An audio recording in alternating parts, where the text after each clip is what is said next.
begin with the session, we would like to invite Mr. Abhishek Gagneja, founder of Pro Ultimate Gyms, to the stage.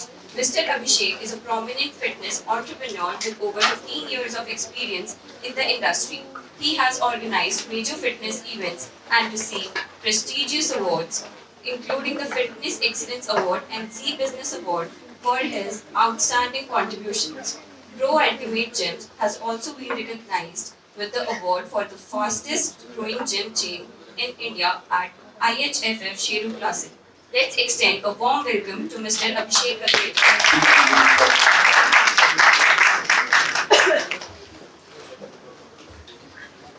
Thank you so much for inviting me here.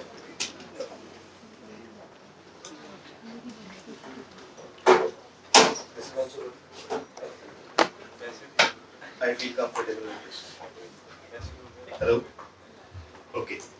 तो अभी बहुत अच्छा लगा sir की बातें सुन के। एक बार sir के लिए तालियां होनी चाहिए। बड़े अच्छे से बातें और मेरी पर्सनालिटी देख के तो पता लगी क्या होगा मैं किस प्रोफेशन से, right? Before I start anything थोड़ा सा माहौल को ना लाइवली करते हैं। तो एक बार रिक्वेस्ट है, एक बार सब खड़े होंगे प्लीज, राइट? थैंक यू आप सब। हम एक बार ना 3 डीप ब्रेथ लेंगे, है ना? लंबे लंबे सांस।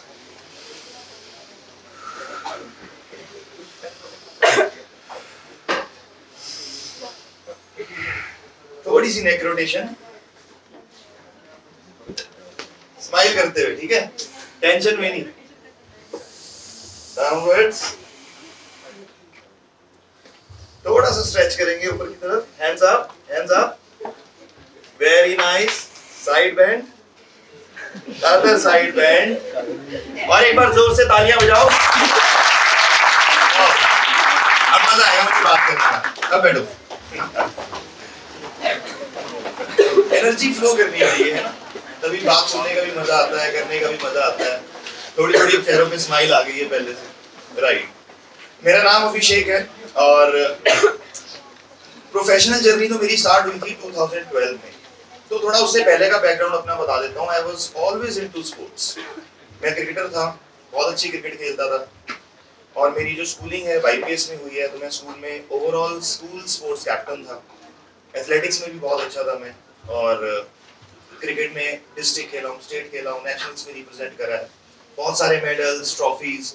और मुझे अपनी लाइफ में ना बहुत जल्दी पता लग गया था मुझे करना क्या है, कि क्रिकेटर बनना है। क्योंकि मेरे पापा को क्रिकेट देखना बहुत पसंद था, वो देखते थे क्रिकेट, बहुत खुश होते थे क्रिकेटर्स को देख के। तो पापा जो करते हैं ना, बच्चे का सपना वैसे ही बन जाता है। तो मेरे को सपना है कि यार मेरे को अपने पापा को प्राउड फील कराना है, तो मैं क्रिकेटर बनूंगा। और बट उस टाइम ना इतनी अवेयरनेस नहीं थी। आजकल बच्चों को ना पेरेंट्स छोटे होते से ही 10 साल 8 साल की उम्र से एकेडमी ज्वाइन करा देते हैं। और आजकल सोशल मीडिया पे बहुत अवेयरनेस है, आपको कुछ भी करना है यूट्यूब पे बहुत सारी इंफॉर्मेशन अवेलेबल है। मेरे टाइम पे ऐसा नहीं था, 90s की बात मैं कर रहा हूँ। तो कुछ पता नहीं था कैसे जर्नी स्टार्ट होनी है, कैसे नहीं होनी है। और क्लास 5 तक मैं बड़े छोटे से शहर से बिलोंग करता हूँ, सहारनपुर यूपी में एक शहर। तो स्कूलिंग वहाँ नॉर्मल सी चल रही थी। क्लास 5 तक मैं एक CBSE बोर्ड से पढ़ा हूँ। और फिर पेरेंट्स ने मेरा एडमिशन देहरादून करा दिया। देहरादून में बोर्डिंग स्कूल में गया, वहाँ मुझे बहुत कुछ सीखने को मिला। सबसे ज्यादा मुझे जो प्रॉब्लम आई देहरादून जाके, वो थी इंग्लिश बोलने की। क्योंकि सहारनपुर में जिस स्कूल में मैं पढ़ता था, nobody used to speak English, no one. और देहरादून में हिंदी बोलनी अलाउड ही नहीं थी। बड़ा फंसा था मैं, मतलब 3 महीने तो इतना कॉम्प्लेक्स मेरे अंदर आ गया था, इंफीरियरिटी कॉम्प्लेक्स। मुझे लगता था कि यार मैं सबसे नालायक बच्चा हूँ शायद इस स्कूल का। और मेरा कोई दोस्त नहीं बना, मेरे से किसी ने बात नहीं करी। क्यों? क्योंकि मेरे को इंग्लिश बोलनी नहीं आती। But eventually I learn. मैंने 3 महीने चुप रह के, क्योंकि जब आप एक माहौल में रहते हो, एक एटमॉस्फेयर में रहते हो, आप वैसे ही बनने लगते हो। तो वो सीखा। और 6th 7th 8th 3 साल इसी चीज में निकल गए। पापा कहते तेरी क्रिकेट कैसी चल रही है? मैं कहा पापा इस स्कूल में तो क्रिकेट है ही नहीं। तो पापा कहते तू क्रिकेटर कैसे बनेगा? मैंने कहा पापा मुझे तो पता नहीं, आपने मेरे को इस स्कूल में डाल दिया और सारा प्रेशर आ गया, अब इंग्लिश सीखनी है, एकेडमिक्स में अच्छे होना है, तो ध्यान इधर चला गया। और कहते अब क्या करना है? मैं कहा पापा कोई अच्छे से स्कूल में एडमिशन कराओ। बाय चांस देहरादून में स्कूल में एक बच्चा आया था जिससे मेरी दोस्ती हुई। उसने कहा यार चंडीगढ़ में एक स्कूल है YPS, जहाँ की बहुत अच्छी क्रिकेट टीम है, बहुत अच्छी फैसिलिटीज है, बहुत अच्छा ग्राउंड है, तू वहां चला जा। तो मेरे पेरेंट्स ने मेरा एडमिशन फिर क्लास 9 में वाईपीएस में कराया, 4 साल में वहाँ पे पढ़ा, वहाँ स्पोर्ट्स की बहुत अच्छी फैसिलिटीज मुझे मिली। तो वहाँ से मैंने थोड़ा थोड़ा सीखना शुरू करा क्लास 9 में। थोड़ा सा लेट हो गया था अपनी लाइफ में, बट जितना मैं खेल सकता था बहुत अच्छा खेला। और जब मेरी क्लास 12th पूरी हुई तो मेरे पास बहुत सारे अचीवमेंट थे, स्कूल में मेरा बहुत बड़ा नाम था स्पोर्ट्स में। और एक और लाइफ में टर्निंग पॉइंट आया क्लास 12th में। क्लास 12th में जब मैं अपने घर जाता हूँ, मेरे बोर्ड्स पूरे होते हैं, और मेरे को था कि मेरे पास नेशनल्स का सर्टिफिकेट है और चंडीगढ़ के किसी भी अच्छे कॉलेज में स्पोर्ट्स कोटे में मेरा ऐसे एडमिशन हो जाएगा, क्योंकि मेरे को स्पोर्ट्स टीचर ने बताया था कि सर्टिफिकेट की बहुत वैल्यू है और तुझे कोई टेंशन ही नहीं है, तू बस सर्टिफिकेट दिखाएगा और तेरा एडमिशन हो जाएगा और तू अपनी क्रिकेट कंटिन्यू कर सकता है। तो आई वाज प्रीटी एक्साइटेड। जब मैं क्लास 12th में अपने घर जाता हूँ, मम्मी से मिलता हूँ, असली कहानी वहां से शुरू होती है। मेरी मम्मी मुझे बोलती है, बेटे तेरे को मैंने बताया नहीं था घर का माहौल क्या है, तू बोर्डिंग में था, तेरा सारा पढ़ाई डिस्टर्ब हो जाती। मैंने कहा कोई बात नहीं, बताओ मम्मा।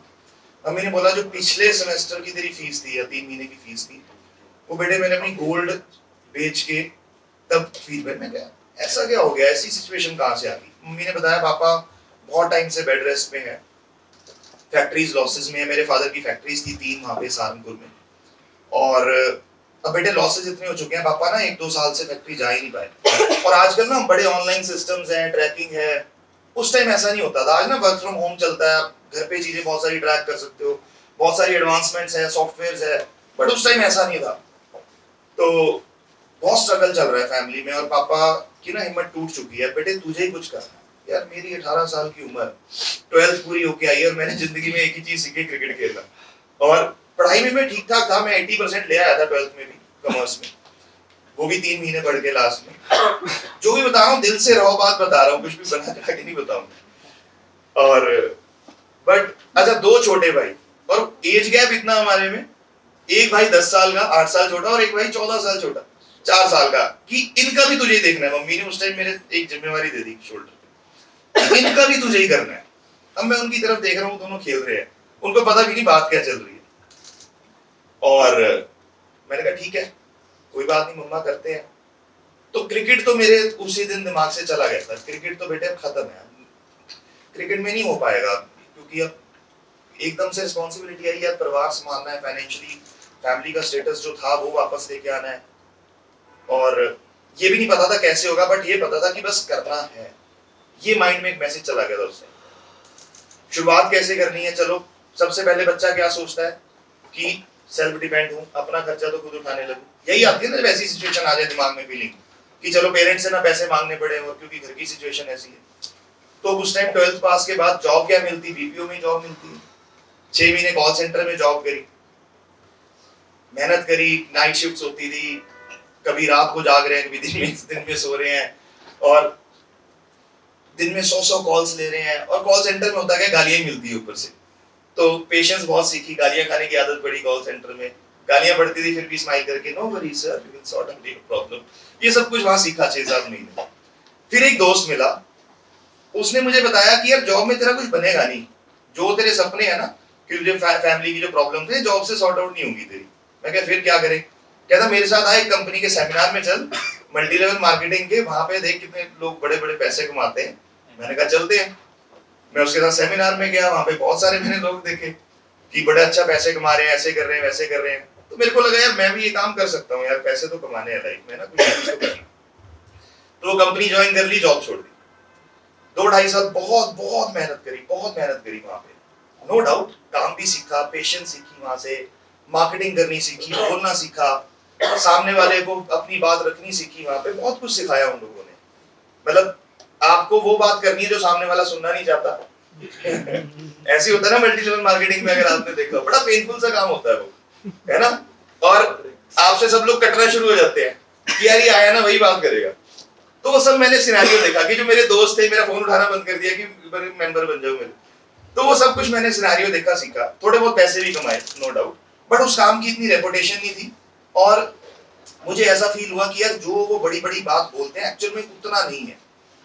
तो 2-2.5 साल करने के बाद, बहुत हिम्मत मारने के बाद, क्योंकि जो मैं पैसा कमाता था उससे ज्यादा मेरा फील्ड में मीटिंग्स में जाने में खर्च हो जाता, तो इवेंचुअली वो काम भी 2.5 साल करके मैंने छोड़ दिया। तो अब मैं हो चुका था 22 साल का, मेरे पास लाइफ में कुछ एक्सपीरियंस नहीं था, कोई ग्रेजुएशन नहीं थी, कोई डिग्री नहीं थी, कोई गवर्नमेंट जॉब नहीं थी, कोई फैमिली बिजनेस नहीं था, कोई इन्वेस्टमेंट नहीं थी। क्रिकेट जो मुझे पसंद था वो मैं कंटिन्यू नहीं कर पाया। और मतलब मेरी लाइफ 18 साल की उम्र तक, 12th क्लास की उम्र तक एक किंग वाली लाइफ थी। स्कूल का captain, sports captain, medal, trophies. और 18 साल का होता ही पता नहीं ऐसा पेनफुल सा वक्त आया जिंदगी में कि समझ ही नहीं आया कि यार ये हो क्या रहा है, मुझे करना क्या है एकदम से। बट मैंने मेहनत में बहुत कर रहा था, ऐसा नहीं था कि मैं डिप्रेशन में होके नशे करने लग गया है। मैं मेहनत कर रहा था लाइफ में, जो अपॉर्चुनिटी मिल रही थी मैं काम कर रहा था, बट हो कुछ नहीं रहा था। 22 साल की उम्र तक एक साल में थोड़ा डिप्रेशन में भी रहा कि कुछ नहीं समझ में आ रहा लाइफ में क्या होगा कैसे नहीं होगा। थोड़े टाइम फैक्ट्री में भी बैठा पापा के साथ कि चलो काम ही सीखते हैं, बट फैक्ट्री में भी जब मैंने अकाउंट्स देखे, लोन्स देखे, तो लगा यार ये फैक्ट्री तो आज नहीं तो कल बिकेगी, इसमें कुछ कर नहीं पाऊंगा मैं इस सिचुएशन में। और मेरी फ्रेंड थी एक क्लास 9 से जिससे मैं शादी करना चाहता था। हम स्कूल में इकट्ठे थे और होती है ना सबकी बनती होंगी अभी भी कॉलेज में चल रहे होंगे सबकी कुछ, तो होता है सबका। तो क्लास 9 से, तो अब जब इतना टाइम बीत गया, क्लास 9 से हम साथ थे, 22 साल का मैं हो गया, तो जब उसके घर में पता लगा, उसके वो चंडीगढ़ की और मैं सहारनपुर यूपी, मतलब सोचो कितना बड़ा फर्क है ना। तो मुझे कहते कि अभिषेक बड़ा मुश्किल है कि मेरे घर वाले मानेंगे नहीं क्योंकि तेरे पास कोई क्वालिफिकेशन नहीं है, फाइनेंशियल बैकग्राउंड अच्छा नहीं है, कैसे होगा सब कुछ, दिस दैट बहुत। अच्छा उसके रिश्ते आ रहे हैं यूएसए से, कनाडा से, लुधियाना में इंडस्ट्रीज का बेटा, 100 करोड़ की फर्म है, ऐसे ऐसे रिश्ते आ रहे हैं, रिश्तेदार रिश्ते लेके आ रहे हैं, और मेरा सारा नेगेटिव नेगेटिव नेगेटिव नेगेटिव। क्या है यार ये, किसके साथ करनी है, कोई यार लड़का क्या करता है लाइफ, ये सिचुएशन थी। तो मुझे ऐसा लगा कि यार कि तू लाइफ में करे, मतलब रह क्या गया, मतलब क्रिकेटर नहीं बना, जो तूने काम करने थे वो नहीं हो पाए, और जिससे तुझे सोचता था शादी करनी है वो नहीं हो पाएगी, करेगा क्या, you are a complete failure. ये मेरे दिमाग में थॉट्स आने लगे।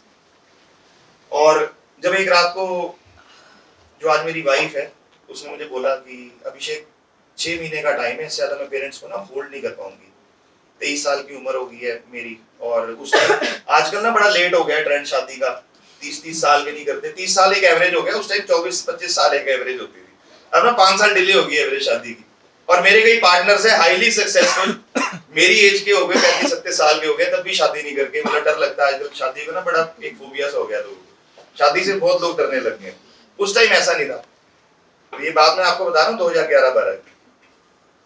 तो कि 6 महीने हैं, 6 महीने में अगर तू कुछ कर सकता है तो कर ले, अदरवाइज अब मैं करूं क्या यार। 6 महीने मेहनत तो मैं कर रहा था बट कुछ है ही नहीं हाथ में।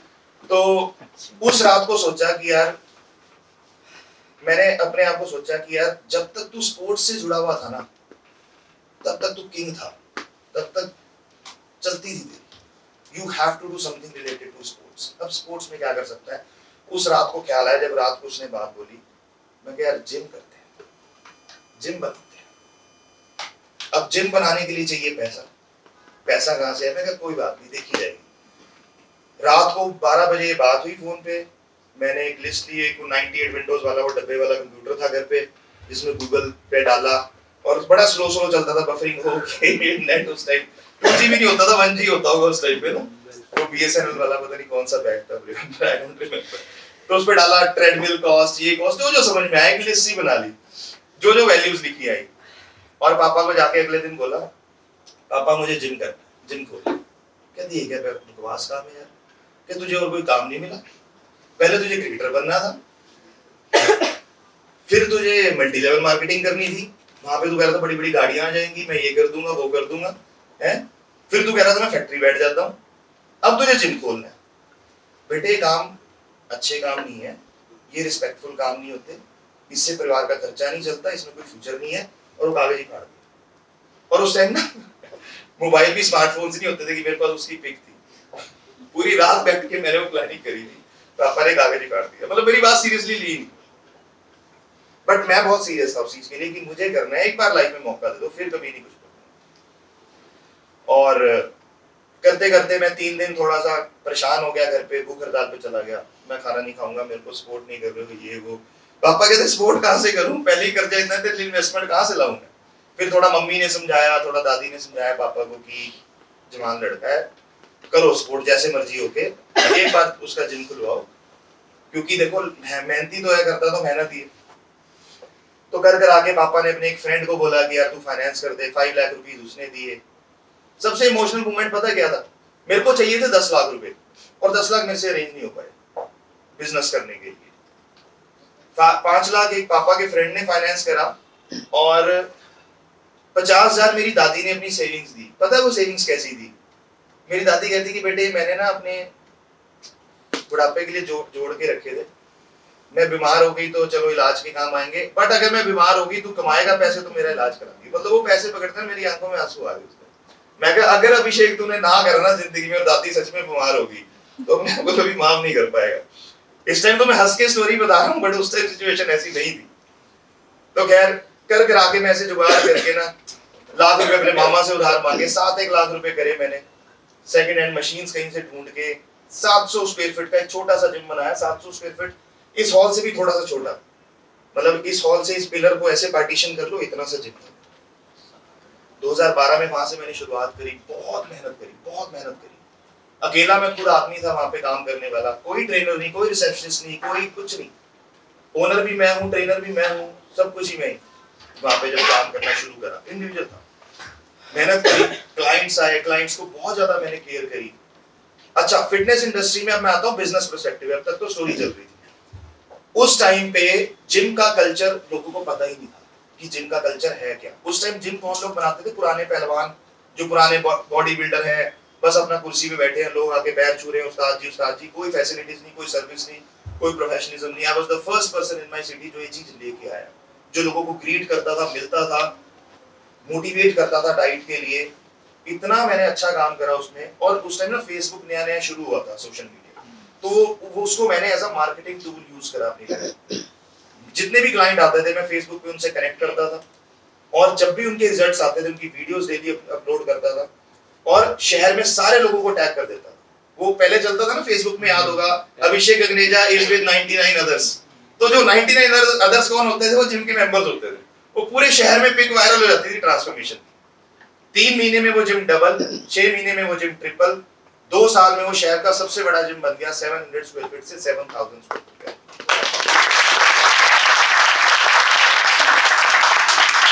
2013 में शादी भी हो गई।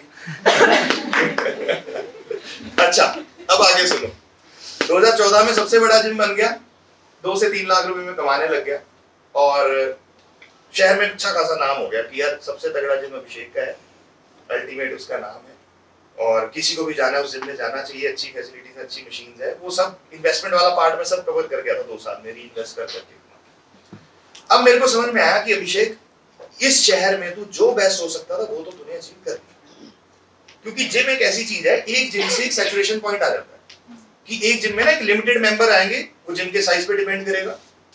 अब या तो आप उस इनकम से सेटिस्फाई हो जाए और आपको लगता है कि यार ओके हो गया, अब उस मेरे को बहुत है, या उससे ज्यादा ग्रो करना है, then you need to have multiple gyms. ये मुझे 2014 में बात समझ में आ गई थी कि अभिषेक, अगर तुझे और बड़ी सक्सेस पे जाना है तो तुझे और जिम्स बनाने पड़ेंगे, मल्टीपल जिम्स बनाने पड़ेंगे। तुझे proper management, hierarchy, partnerships, business model, सब कुछ उसमें सीखना पड़ेगा। तो 2014 में मैंने सोचा, क्योंकि हर एक जो यहाँ पे पढ़ लेता है ना कॉलेज स्कूल, उसका ड्रीम होता है चंडीगढ़ में मैंने रहना। एम आई राइट और नॉट? होता है ना, जो भी सब इधर पंजाब हरियाणा कहीं से भी आए हुए हैं, कहीं ना कहीं ड्रीम लेके बैठते हैं चंडीगढ़ में तो रहेंगे यार, कुछ ना कुछ यहाँ सेटल होते हैं, यहाँ काम करेंगे, जॉब करेंगे। तो मेरा भी यही था। तो 2014 में मैंने जीरकपुर में आके जिम बनाया, क्योंकि कोई भी आता है ना नया, वो जीरकपुर या खरड़ ही टारगेट करता है, क्योंकि चंडीगढ़ मोहाली में ना स्टार्टिंग में कॉन्फिडेंस नहीं होता कि यार रेंट भी पे कर पाएंगे हम या नहीं। तो खरड़ और जीरकपुर में क्या होता है, अफोर्डेबल रेंट पे आपको चीजें मिल जाती है, चाहे घर हो चाहे बिजनेस हो। तो मैंने जीरकपुर से मैंने शुरुआत करी, वहां पे जिम बनाया, उसको सक्सेस करा, 67 सेक्टर में बनाया, और फिर सेक्टर 70 में बनाया 2016 में। हर साल में एक नया जिम बना रहा था। और मैंने 2014 में एक ड्रीम लिया था कि अभिषेक, अब लाइफ में ना बड़ा काम करना है। तू क्रिकेट खेलता था, इसलिए खेलता था कि तुझे इंडियन टीम में जाना है, पूरे देश में नाम होना चाहिए। मैंने कहा अब तूने अगर जिम लाइन में आ चुका है तो तुझे काम ऐसा करना है कि पूरे देश में नाम होना चाहिए। तो मैंने 2014 में जब सेकंड जिम बनाया था, तब मैंने ड्रीम लिया था कि अभिषेक 100 जिम्स का टारगेट लेके चलना है, तभी कुछ बड़ा हो पाएगा। उस टाइम मेरी बात पे कोई यकीन नहीं करता था, मेरी वाइफ भी नहीं करती थी, कहते पागल है, बकवास कर रहा है, एक जिम कामयाब हो गया, हवा में आ गया, ये हवा में उड़ रहा है। वो लोग अब बड़ी बात करो ना, हवा में उड़ रहा है, ये फालतू की बातें कर रहे हैं, एक जिम चल गया तो ये थोड़ी 100 जिम बना देगा तू। सब ऐसी बातें सोचते थे या बोल भी देते थे। तो हल्के हल्के काम करा। 2016 में मेरे को था कि ऑनेस्टली बताऊं, मेरे को लगता था कि 20-25% चांस है कि 100 जिम बने, 70% चांस है शायद तू 30-40 जिम मैक्सिमम बना पाएगा, तब तक तू बूढ़ा हो जाएगा, 60 साल तेरी उम्र हो जाएगी, बाल तेरे बड़े हो जाएंगे, 30-40 जिम बन जाएंगे। 100 जिम बहुत होते हैं यार, बहुत होते हैं। क्योंकि ना मेरी जो एवरेज चल रही थी, हर साल एक नया जिम बनाने की चल रही थी। तो 2016 में मैंने 70 सेक्टर में जिम बनाया, जहाँ पे नमन मेरे को मिला। कहाँ है नमन? हाँ, ये मिला था वहां पे मुझे 2016 में। सेक्टर 70 में मैंने जिम बनाया, और फिर 1-2 जिम और बनाए, फिर 46 सेक्टर में बनाया चंडीगढ़ में, फिर सेक्टर 9 में बनाया, और करते करते फिर फेज 11 2019 में मेरे 7 जिम्स हो चुके थे 2020 तक। 7 साल की जर्नी, 7 जिम्स। हर साल एक नया जिम मैं बनाता था, मेहनत करता था, जो कमाता था रीइन्वेस्ट करता था। और सब लोग मुझे बोलते थे कि यार तू पैसा कमाता है, बिजनेस में लगा देता है, तेरे पास सेविंग्स तो 1 रुपए की भी नहीं है, तेरे पास सेविंग्स तो 1 रुपए की भी नहीं है, तू तो लोन ले लेके काम कर रहा है, तेरे पे तो रिस्क बहुत ज्यादा है तेरे सिर पे, ये कोई बिजनेस थोड़ी हुआ, आज तेरे पास कुछ है ही नहीं, इन हैंड तो तेरे पास कुछ है ही नहीं। बट जब आप लाइफ में ग्रो करोगे, एक्सपैंड करोगे, you have to take risk. आपकी रिस्क टेकिंग एबिलिटी और कैलकुलेशन और कॉन्फिडेंस आपके माइंड में होगा, तभी ग्रोथ होती है। बिना रिस्क के कोई ग्रोथ नहीं है, ये आपको दिमाग में रखना है। एक सेल्फ बिलीव, जब आप काम करते हो, बिजनेस करते हो, एक सेल्फ बिलीव सिस्टम काम करता है। आपको पता होता है कि मेरा नेक्स्ट स्टेप क्या होने वाला है, और उसके लिए कैलकुलेटेड रिस्क आप लेते हो अपनी लाइफ में, राइट? तो ऐसे ही मैं लोन ले लेके काम कर रहा था, और मेरे को सब बोलते थे, रिश्तेदार वगैरह, पहले तो बोलते थे लाइन बेकार है, जब लाइन कामयाब होगी फिर कहने लगे तू ना बहुत तेज भाग रहा है, बहुत तेज भाग रहा है, और कभी कुछ गड़बड़ हो गई, कुछ हो गया, कैसे संभालेगा, इतना लोन है, सेविंग्स तो है नहीं तेरे पास, लोन इतना सारा तेरे सिर पे होते जा रहा है। मैं दिल में सोचता था, मैं कि क्या हो जाएगा ज्यादा से ज्यादा, क्या हो जाएगा, मिस हैपनिंग कुछ होगी, 1 जिम बंद हो जाएगा, 2 जिम बंद हो जाएंगे, 7 जिम है मेरे। मैं सर्वाइवल के लिए तो 1 जिम की इनकम भी बहुत है, 7 है मेरे। मुझे थोड़ी पता था कोविड आएगा, सारे इकट्ठे बंद हो जाएंगे। कोविड आया, सारे जिम था एकदम से बंद। मैं यार ये क्या है, अब ये क्या नई सिचुएशन, अभी तो लाके लाइफ सेट हुई थी, अब तो सोचा था कि अभी तो मकान मैंने प्लॉट लिया था, मेरा घर बनना शुरू हुआ था, अब सोचा था कि गाड़ियां लेंगे आगे बड़ी बड़ी, यार ये क्या हो गया। कोविड आया और सारे जिम रेंट, हर जिम का rent 1.5 lakh, 2.5 lakh, 3 lakh, 3.5 lakh, depending on location. मतलब 25-30 लाख रुपए महीने का रेंट का सर्कल घूम रहा है, सैलरीज का अलग है। मतलब सिचुएशन समझ से बाहर हो चुकी थी कि करना क्या है, होगा क्या, नेक्स्ट स्टेप क्या होगा, और किसी को कोई क्लैरिटी नहीं है कितना लंबा चलने वाला है। बट एनी हाउ, अब मैं बताता हूं आगे की स्टोरी। असली ग्रोथ वहीं से हुई है जब, और उस टाइम लगने लग गया था कि शायद अपना लाइन चेंज करनी पड़ेगी, कुछ और काम करना पड़ेगा। और बड़ा उस टाइम यार, इनफैक्ट मैं अपने आप को ना मेंटली बड़ा स्ट्रांग मानता था। मेरे को जिंदगी में लॉकडाउन के बाद एंजाइटी की गोलियां खानी पड़ी कि फ्यूचर के बारे में सोच सोच के कैसे करना है, कैसे करना है। मेरे को घबराहट पैदा होनी शुरू होगी, मेरे को घबराहट हुई, मैंने बीपी चेक कराया, बीपी मेरा नॉर्मल, हेल्थ स्टेटस मेरा नॉर्मल, वर्कआउट मैं कर रहा हूँ। डॉक्टर के पास गया, डॉक्टर कहता तेरे को एंजाइटी है। मैं ये क्या होती है ये तो मैंने शब्द सुना ही नहीं था यार। जो बंदा स्पोर्ट्स में रहता है ना, उसके लिए ये चीजें एग्जिस्ट नहीं करती। बट जब मेरा कॉम्बिनेशन क्या, स्पोर्ट्स के साथ बिजनेस, मैं कहा यार ये तो बड़ी गलत चीज होगी लाइफ में। मैं क्या अब क्या करना पड़ेगा, कहते ये टैबलेट शुरू होगी, 6 महीने के बाद हम डोज घटाएंगे, उम्मीद है 2 साल में टैबलेट बंद हो जाएगी। मेरे को लगा यार ये तो बड़ा साइड इफेक्ट हो गया बिजनेस का। मैं ऐसा तो नहीं सोचा था जिंदगी में एंजाइटी की गोलियां खानी पड़ेगी। खैर चलो, बट उस टाइम पे मेरे को ना बहुत सारी कॉल्स आती थी लॉकडाउन के टाइम, क्योंकि मेरा शहर में सर्कल बहुत अच्छा था। अभिषेक यार घर पे ना होम जिम सेटअप करना है, कुछ डंबल्स दिलवा दे, क्योंकि लॉकडाउन ना, पहले लॉकडाउन सबने बड़ा एंजॉय करा घर में। बीमार बहुत कम लोग हुए थे पहले लॉकडाउन में, सेकंड वेव में ज्यादा बीमार हुए थे। तो पहले लॉकडाउन में ना घर पे सब लोग जोमेटो ऑर्डर कर, वर्कआउट कर, सब रील्स बनाते थे, डांस करते थे कि घर में एंजॉय कर रहे हैं फैमिली के साथ। तो पहले लॉकडाउन में ना बड़ी डिमांड आने लगी कि यार डंबल सीधे करके लिए ऐसे करना है, वैसे करना है। मैंने कहा यार ये काम शुरू करते हैं। और क्योंकि मेरे लिंक्स थे, मेरे को पता था सामान कहाँ से आता है, तो मैंने घर घर जाके लोगों को सप्लाई करना शुरू करा इक्विपमेंट्स। और क्योंकि लेबर थी नहीं, लेबर सब चली गई थी, सारे हेल्पर चले गए थे, तो मैंने थोड़ा थोड़ा सामान मंगा के पहले घर से ही काम शुरू करा। घर से मैं डिलीवर करने चला जाता था अपनी कार पे। कभी नहीं सोचा मेरे 7 जिम हो गए, अच्छा लगेगा यार तू कार में देने जा रहा है किसी के घर, बट सर्वाइवल के लिए करना पड़ता है। सिचुएशन यू नेवर नो कब सिर पे क्या आ जाए। जैसे सर ने अभी बताया, you have to be very very flexible in your life. 2-3 महीने ऐसे काम करा, घर से ही सबके घर सामान पहुंचाया। मतलब खाली बैठने से तो डिप्रेशन होता ना, पूरे दिन 5-6 डिलीवरी करी, लोगों के घर सामान, कोई आके ले जाता था घर पे, किसको देने भी जाना पड़ता था। कोई तो ऐसे होते थे जब मैं देने जाता था, मास्क मैंने पहना होता था, मुझे पहचान नहीं पाते थे, कई पहचान लेते थे, खुद आ गया सामान देने, कई पहचान भी नहीं पाते थे। भैया एक काम करो, मेरे गार्डन में रख दो सामान, पेमेंट आपको गूगल पे हो जाएगी। वो दिन भी देखे दोबारा। तो वो काम शुरू करा, फिर लगा काम चल रहा है, क्योंकि बिल्कुल मगन हो गया, जिम्स तो बंद थे, उस काम में बिल्कुल घुस गए। और तब हुआ क्या कि मैंने सोचा कि इसका ना शोरूम बनाते हैं छोटा सा। 11 फेस में मैंने 1500 स्क्वायर फीट का मोहाली में शोरूम बनाया और उसका नाम रखा अल्टीमेट जिम सॉल्यूशन। अब मैं लॉकडाउन में किससे डील करने जा रहा हूँ, कहता क्या काम करना है, मैंने कहा जिम इक्विपमेंट का। ये तू साइको है, लोग बंद कर रहे हैं अपने काम, तू आगे की शोरूम लेना है। मैंने कहा नहीं चलेगा, टेंशन ना लो। वो बंदा ना मेरे को शोरूम देने के लिए रेडी नहीं था, उसको लगा था कोई फ्रॉड आ गया है ये, क्योंकि लोग तो बंद कर रहे हैं दुकानें, ये लॉकडाउन में आया कि मुझे जगह रेंट पे लेनी है। और मेरे को पूछ रहा है आप पहले क्या काम करते हो, मैंने कहा जिम है। और जिम का रेंट कैसे दे रहे हो, मैं क्या बताऊं कैसे दे रहा हूं, दे ही नहीं पा रहा अभी तो। खैर उन्होंने मेरी बात मानी, मैंने वहां से जिम इक्विपमेंट्स का काम शुरू करा। दोनों भाइयों को मैंने बुलाया, उन्होंने मैन्युफैक्चरिंग की नॉलेज दी। हमने छोटी सी फैक्ट्री से डेराबस्सी में छोटी सी फैक्ट्री लगाई, वहां से काम शुरू करा मैन्युफैक्चरिंग का। जिम इक्विपमेंट्स बनाने शुरू करे, मेरे दोनों भाइयों ने मुझे सपोर्ट करा। मैन्युफैक्चरिंग फिर हमने सेक्टर 82 में शिफ्ट करी, फेज 9 इंडस्ट्रियल एरिया में शिफ्ट करी। और अब मैन्युफैक्चरिंग में गेम कैसे घूम गई, इंडिया में उससे पहले जितने लोग मैन्युफैक्चरिंग कर रहे थे वो सिर्फ मैन्युफैक्चरिंग कर रहे थे मशीन्स, उनको मशीन्स की फील का नहीं पता था। मेरे को, मैं जिम ओनर रहा हूं, मेरे को एक जिम ओनर के चैलेंजेस पता थे कि जिम ओनर एक्चुअल में जब मशीन आती है आफ्टर क्या चैलेंज फेस करता है, उस टाइम उसको क्या चीज चाहिए होती है, वो मेरी डेप्थ थी। और मेरे ब्रदर्स ने मैन्युफैक्चरिंग सीखी और उस चीज ने हमें इतना हेल्प करी, आज हमारी मैन्युफैक्चरिंग यूनिट इंडिया के टॉप 2 में। हर महीने हम 50 से ज्यादा कमर्शियल जिम सेटअप सप्लाई कर रहे हैं ऑल ओवर इंडिया। कुराली में 1 एकड़ की लैंड ली है, वहां पे अपनी फैक्ट्री शिफ्ट कर रहे हैं। नेक्स्ट प्लानिंग है गुजरात में एक्सपोर्ट को टारगेट करेंगे, 4 एकड़ का लैंड लेंगे।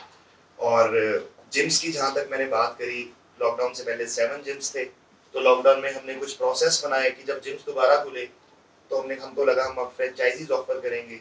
हमने फ्रेंचाइजी ऑफर देनी शुरू करी। आज 75 प्लस जिम है, 15 से ज्यादा जिम अंडर रेनोवेशन है अभी, जो नए आने वाले हैं। एंड जो मेरा ड्रीम था ऑफ बिल्डिंग 100 जिम्स, वो हम जून में पूरा करने वाले हैं with all your love and blessing. बड़ी प्यारी सी जर्नी रही है ये, मतलब बड़ी अप्स एंड डाउन्स वाली स्टोरी है। और मैं बहुत एक्साइटेड हूँ अपने काम को लेके, बहुत पैशनेट हूँ। और मुझे बड़ा अच्छा लगता है जब कोई कॉलेज में बुलाता है, क्योंकि मैं कभी कॉलेज नहीं जा पाया। मैं जाना चाहता था, मैं आप लोगों की तरह कॉलेज डेज एंजॉय करना चाहता था, वो चीज मैंने मिस करी। मेरे को इस चीज का रिग्रेट था, बट रिग्रेट है भी और नहीं भी। बट जो चीज मैंने मिस करी, मैंने मेहनत करी लाइफ में, उस टाइम की मैंने वैल्यू को क्रिएट करा, भगवान ने मेरे को उतनी बड़ी सक्सेस उसके बाद, राइट। और कॉलेज में आज आना होता तो इस तरह आना होता। और बाकी हम अभी इंडिया में मोहाली में इंडिया का सबसे बड़ा जिम लेके आ रहे हैं। The biggest gym of India is now coming in Mohali in phase 8 industrial area. 1 lakh square feet में जिम होने वाला है, ग्राउंड फ्लोर पे, सिंगल फ्लोर। और वर्ल्ड क्लास इक्विपमेंट उसमें होंगे जो आप तक शहर में पूरी ट्राई सिटी में किसी ने देखे नहीं है। और indoor swimming pool all weather उसमें होगा, ह्यूज इन हाउस कैफे उसमें होगा। अच्छा, वो इंडिया का पहला जिम होगा जिसमें किड्स जिम होगा। हम ऐसी मशीन्स डेवलप कर रहे हैं जो बच्चों के लिए कंपैटिबल होंगी, बच्चों की फ्लेक्सिबिलिटी, जिम्नास्ट पे काम करेंगे बच्चे, राइट। आप लोग चाइना की अगर वीडियोस देखते हो ना, बहुत छोटी सी उम्र में जिम्नास्टिक सिखाना बच्चे को शुरू कर देते हैं। और हमारे जो बच्चे हैं वो मैकडॉनल्ड्स खाना सीख रहे हैं, फ्राइज खाना सीख रहे हैं, और वहां पे बच्चों के स्पेशल डाइट काउंसलिंग सेशन हुआ करें। आने वाले टाइम में हमारे जिम के जो सॉफ्टवेयर है वो एआई बेस्ड कर रहे हैं, वो ट्रांजिशन चल रही है। वो एआई बेस्ड सॉफ्टवेयर आपको डेली फॉलोअप रख के इतना मोटिवेट रखेगी, एआई इतना मोटिवेट रखेगी कि डेली आपको बार-बार नोटिफिकेशंस आएंगी एआई की कि आप जिम नहीं जा रहे हो, बीपी की प्रॉब्लम बढ़ जाएगी, दोबारा शुगर हो जाएगी, वेट आपका कम नहीं हुआ। मतलब डेली एक मैडम आपके सिर पे आके बैठ जाएगी, जब मैडम सिर पे बैठी तो बच्चा चला ही जाता है। तो वो एआई बेस्ड बड़ी सारी चीजें उसमें फुली मैं डिस्क्लोज नहीं कर सकता। ऐसा फॉलोअप सिस्टम हम एआई के थ्रू लेके आ रहे हैं जिम्स में कि उससे जिम्स का काम बहुत ज्यादा बढ़ने वाला है। काम बढ़ने से ज्यादा एक वैल्यू क्रिएट होगी जो मोटिवेट रखेगी सबको कि यार अपनी हेल्थ की तरफ ध्यान देना बहुत जरूरी है, बहुत जरूरी है। वो एआई आपसे डेली पूछेगी आज क्या खाया, चॉकलेट तो नहीं खाई, शुगर ज्यादा तो नहीं खाई।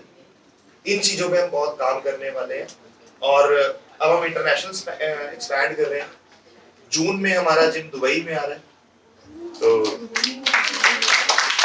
और 100 जिम्स होने के बाद, जैसे पहले मेरा टारगेट 100 जिम्स का था, उसके बाद मैं वर्ल्ड रिकॉर्ड के लिए जाऊंगा कि पूरे वर्ल्ड में maximum number of gyms pro ultimate gyms के होंगे।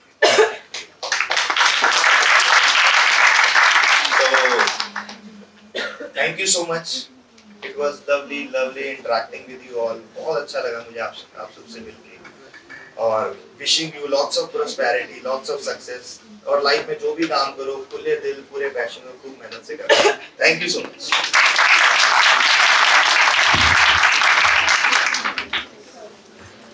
Thank you, sir, for sharing your valuable insights. We are deeply grateful to you for sharing your invaluable wisdom with us. Your time and knowledge have been truly enriching, and we look forward to applying the lessons you taught us.